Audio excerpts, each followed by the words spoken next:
आदाब नाजरीन, खास बात उत्तर प्रदेश में आपका इस्तकबाल है। पहले हेडलाइंस। सीतापुर जेल में शिवपाल यादव ने आजम खान से की मुलाकात, कहा सीएम योगी से करेंगे बात। बीजेपी लीडर ने कहा पाताल में भी नहीं बच सकते आजम खान।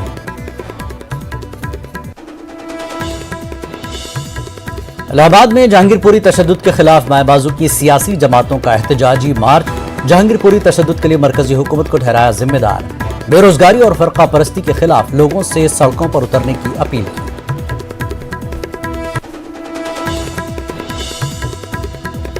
मेरठ में हिंदू मुस्लिम एकता मंच की जानिब से इफ्तार दावत का एहतमाम। मुस्लिम राष्ट्रीय मंच के सरपरस्त इंद्रेश कुमार ने इफ्तार पार्टी में की शिरकत, कहा एक दूसरे के त्योहारों में करे शिरकत, लड़ने झगड़ने के बजाय इत्तेहाद यकजहती की पेश करे नजीर।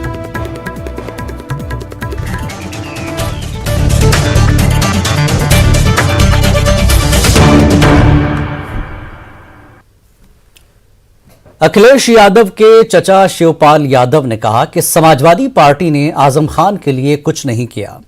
इतने छोटे छोटे और झूठे मुकदमों में भी समाजवादी उनकी मदद नहीं कर पाई। न जिद्दोजहद की गई, न तहरीक चलाई गई। इसलिए अब वो सीएम योगी आदित्यनाथ से मिलेंगे और उनसे बात करेंगे। तो ये बात समाजवादी पार्टी के लोगों को रखना चाहिए था। इतना सीनियर, इतने फाउंडर मेंबर होते हुए भी आजम भाई की मदद नहीं हो पा रही। इतने छोटे छोटे मुकदमे, झूठे मुकदमे, इतने झूठे।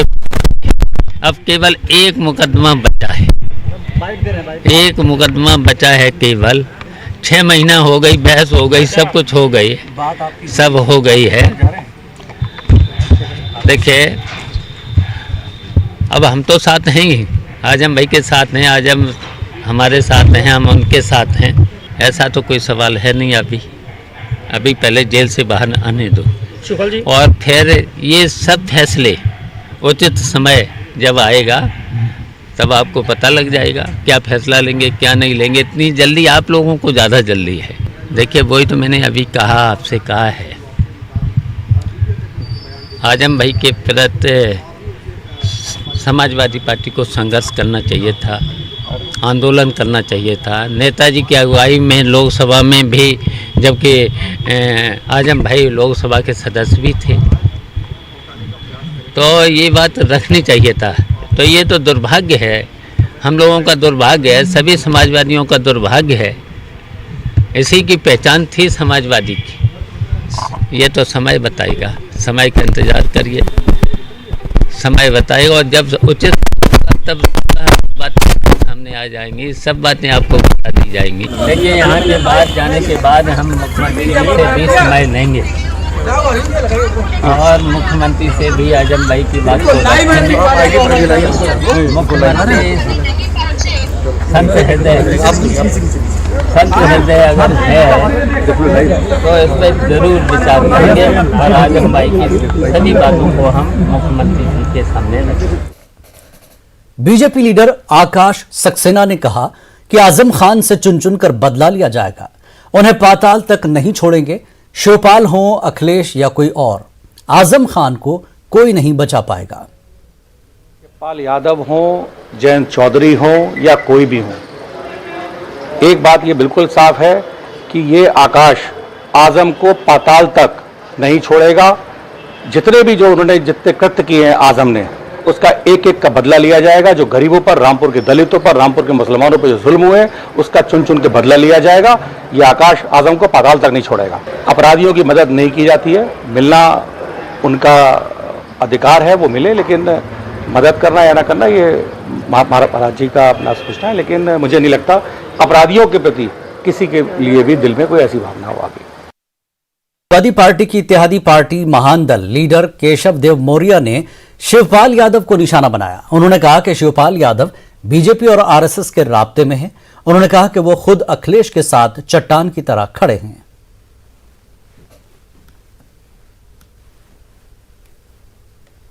समाजवादी पार्टी और समाजवादी पार्टी के गठबंधन दलों के बीच बहुत ज्यादा कुछ अच्छा नहीं चल रहा है। इस बात को लेकर बातचीत करने के लिए हमारे साथ केशव देव मौर्य मौजूद हैं, जो महान दल के नेता हैं। सर ये बताइए, इन दोनों गठबंधन बड़ा चर्चाओं में है, कभी कोई नाराज है, कभी कोई नाराज है, क्या चल क्या रहा है?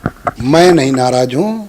मैं अखिलेश जी के साथ चट्टान की तरह खड़ा हूँ और आगे भी खड़ा रहूँगा, क्योंकि दलित, पिछड़े और अल्पसंख्यक समाज की राजनीति पूरी तरह से खतरे में है। लोकतंत्र खतरे में है, संविधान खतरे में है। सुप्रीम कोर्ट के आदेश के बावजूद तोड़फोड़ बीजेपी कर रही है, पूरे देश को महंगाई की भट्ठी में झोंक दिया है। न आप कोई भी दिल्ली की जहांगीरपुरी तशद्दुद के खिलाफ बाएं बाजू से ताल्लुक रखने वाली जमातों ने इलाहाबाद में एहतजाजी मुजाहरा किया। एहतजाज में शामिल होने वाले बाएं बाजू के कारकुनान ने जहांगीरपुरी तशद्दुद और इन्हदामी कार्रवाई के लिए बीजेपी और आरएसएस को जिम्मेदार ठहराया। एहतजाजी कारकुनान का कहना था कि मरकजी हुकूमत और बीजेपी के ज़ेर इख्तिदार रियासतों में एक तरफा तौर पर मुसलमानों के खिलाफ कार्रवाइयां की जा रही हैं। ये जो भारत में पूरी तरीके से विभाजन की राजनीति चल रही है, उसका हम लोग खिलाफत कर रहे हैं। महंगाई, बेरोजगारी अपनी चरम सीमा पर है और उसी के साथ साथ निरीह जनता को जो है बेघरबार कर दिया जा रहा है, उजाड़ दिया जा रहा है बुलडोज़र चला चला करके। और हमने दिल्ली में भी इसका, मेरी पार्टी ने जवाब दिया है और पूरे हिंदुस्तान भर में हम इसकी जवाब की तैयारी के लिए हैं। और इस तरीके से आतंक फैला करके देश को अस्थिर करने की पूरी राजनीति चल रही है, इसका हम खास विरोध कर रहे हैं। सरकार ने जो विभिन्न भाजपा की सरकारें हैं, चाहे वह केंद्र की सरकार हो, चाहे मध्य प्रदेश की सरकार हो, चाहे उत्तर प्रदेश की सरकार हो, बिना तथ्यों को जाने हुए निरपराध लोगों को जेलों में बंद कर दिया, घरों पर बुलडोजर चला दिया। साथ ही साथ जो देश में बेरोजगारी, महंगाई है, वो तो उससे जनता हलाकान है ही। इसके खिलाफ आज नागरिक समाज इलाहाबाद ने एक प्रतिरोध मार्च का आयोजन किया है। राष्ट्रीय हिंदू मुस्लिम एकता मंच की जानिब से मेरठ में खुसूसी इफ्तार पार्टी का एहतमाम किया गया, जिसमें शहर की मुस्लिम मजहबी, सियासी और समाजी शख्सियात के अलावा गैर मुस्लिम अफराद ने भी शिरकत की। इफ्तार पार्टी में आरएसएस के एग्जीक्यूटिव मेंबर और मुस्लिम राष्ट्रीय मंच के सरपरस्त इंद्रेश कुमार ने मेहमान खुसूसी की हैसियत से शिरकत की। इस मौके पर लोगों से खिताब करते हुए इंद्रेश कुमार ने एक दूसरे के प्रोग्रामों और त्योहारों में शिरकत करके आपसी भाईचारे के पैगाम को आम करने की अपील की। गुज़श्ता दिनों शोभा यात्राओं के मौके पर पेश आए नाखुशगवार वाकयात का जिक्र करते हुए इंद्रेश कुमार ने रियासती हुकूमतों से नई एडवाइजरी जारी करने का मुतालबा किया। इंद्रेश कुमार ने कहा कि सबको अपना त्यौहार मनाने की आज़ादी है, लेकिन कानून के दायरे में रहकर अमन और भाईचारे की फजा कायम रखने की भी ज़रूरत है। भारत एकमात्र ऐसा दुनिया का देश है जिसमें सब पंथ, मजहब, रिलीजन्स को और उनके छोटे बड़े फिरकों का सम्मान भी है और स्वीकार्यता भी है। ऐसा दुनिया के अंदर कोई भी अजीम देश नहीं है। इसलिए सारी दुनिया में एक ही गाना प्रसिद्ध है, सारे जहां से अच्छा हिंदुस्तान हमारा। ये ऐसा ही बना रहे, इसलिए ज़रूरत ये है कि जो आज तरह तरह के त्यौहार मनाते हैं, उन त्योहारों के अंदर किसी भी के भी त्यौहार में दखल देना या उस पर हमला करना, इसको गुनाह करार दिया जाए। एक निवेदन करूंगा कि वह हालात पर नज़र डालते हुए पॉलिटिकल वोट बैंक की राजनीति से ऊपर उठकर वह सब ऐसी एडवाइजरी बनाएं ताकि हर सूबे का, हर एक मजहब का, धर्म का त्यौहार वह इंसानियत पैदा करे, भारतीयता, हिंदुस्तानियत पैदा करे, ना कि दंगे फसाद, हिंसा पैदा करे। और इसलिए इसका अहद करो कि हम इस बात में कामयाब होंगे। बांटने वाले, भड़काने वाले और लड़वाने वाले कोई भी होंगे वो हारेंगे। रामनवमी और हनुमान जयंती के मौके पर मुल्क की कई रियासतों में पेश आए तशद्दुद के वाकयात के बाद ईद उल फितर के त्यौहार को पेश नज़र रखते हुए जहां यूपी हुकूमत ने एडवाइजरी जारी की है, वहीं जिला और पुलिस इंतजामिया भी अमन कमेटियों के जरिए बेहतर माहौल बनाए रखने की कोशिशें अंजाम दे रही हैं। मेरठ में मुख्तलिफ मज़ाहिब व मिल्लत के मजहबी रहनुमाओं और समाजी कारकुनों के साथ अमन कमेटियों की मीटिंग के इनेकाद के जरिए जिला और पुलिस इंतजामिया के अफसरान का राब्ता करने का सिलसिला जारी है। मीटिंग के जरिए शहर के अहम शख्सियात की तजवीज़ पर अमल करने के साथ लोगों तक अमन का पैगाम पहुंचाने की कोशिश भी अंजाम दी जा रही है। आज नमाज जुमा के मौके पर भी पुलिस अफसरान ने नमाज के बाद लोगों से मुलाकात की। इमाम जुमा और शहर काजी ने भी लोगों को अमन का पैगाम दिया। देखिए, आप सबके माध्यम से शांति समिति की मीटिंग का यही संदेश देना है कि वहाँ पे सभी लोग आए थे, हिंदू भी, मुस्लिम भी, सिख भी, ईसाई भी, सभी संप्रदाय के लोग थे और सभी लोग ने आपस में सब तय किया कि हम अपने शहर को, अपने क्षेत्र को अमन चैन के साथ रखेंगे। हम सब मिल करके अपने शहर के लिए खड़े रहेंगे। कहीं भी कोई बात होगी उस बात के लिए प्रशासन की मदद लेकर के उसको डिस्पोज किया जाएगा।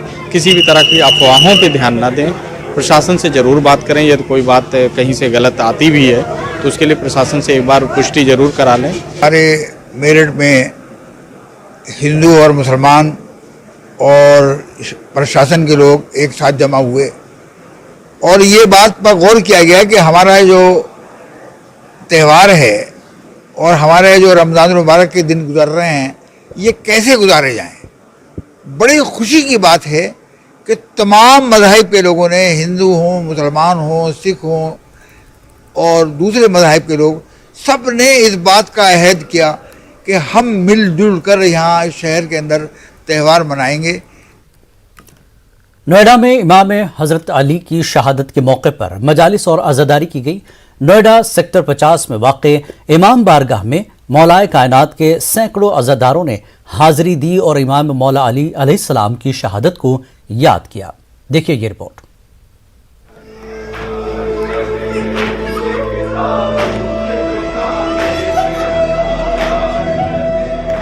नोएडा सेक्टर 50 की मस्जिद में मौलाए कायनात की यौम शहादत के मौके पर मजलिस का एहतमाम किया गया और शबीह ताबूत बरामद हुआ।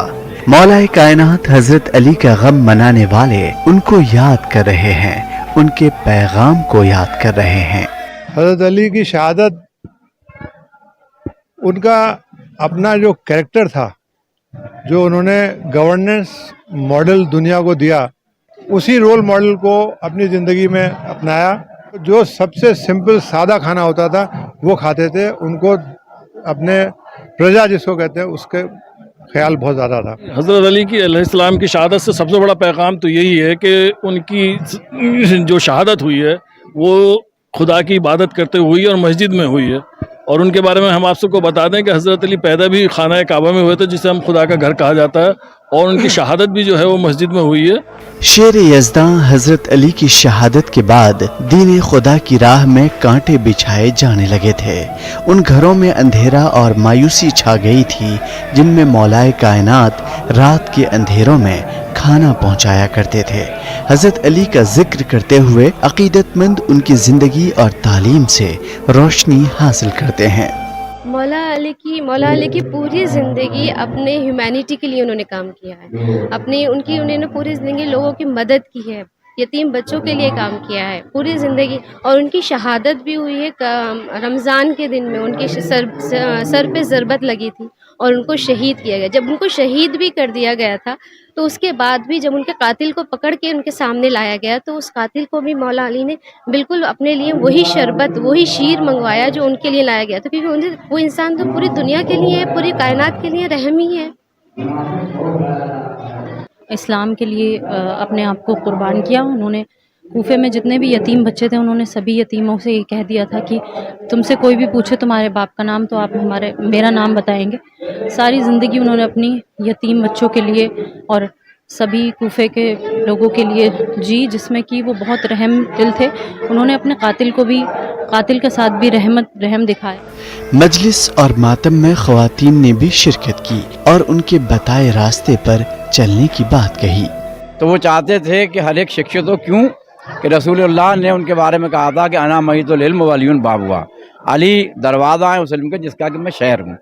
लिहाजा वो चाहते थे कि इल्म हर जगह पहुँचे। उनके रास्ते पर अगर हम चलेंगे तो बग़ैर किसी भेदभाव के, चाहे जाति हो, धर्म हो, समुदाय हो, उससे ऊपर उठकर उनको शिक्षा दी। वो ये कहते थे कि अपने मुल्क से मोहब्बत करना ईमान का जुज़ है। न्यूज़ 18 उर्दू के लिए नोएडा से रोहित सिंह की रिपोर्ट। गाजियाबाद के मोदीनगर में स्कूल बस में एक तालिबे इल्म की मौत के बाद मामला इतना तूल पकड़ गया कि महलूकिन के रिश्तेदारों ने कल सड़क जाम कर दी थी, जिसके बाद उत्तर प्रदेश हुकूमत ने मामले को संजीदगी से लेते हुए महकमे ट्रांसपोर्ट के खिलाफ कार्रवाई की है।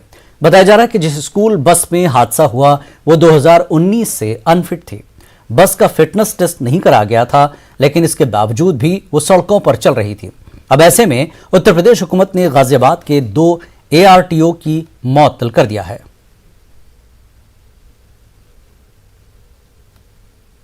गाजियाबाद के मोदी नगर में एक दर्दनाक घटना घटित हुई। एक बच्चे की मृत्यु हो गई और वह बस अनफिट थी जो सड़क पर दौड़ रही थी। हम बात करते हैं गाजियाबाद के RTO अरुण कुमार जी से।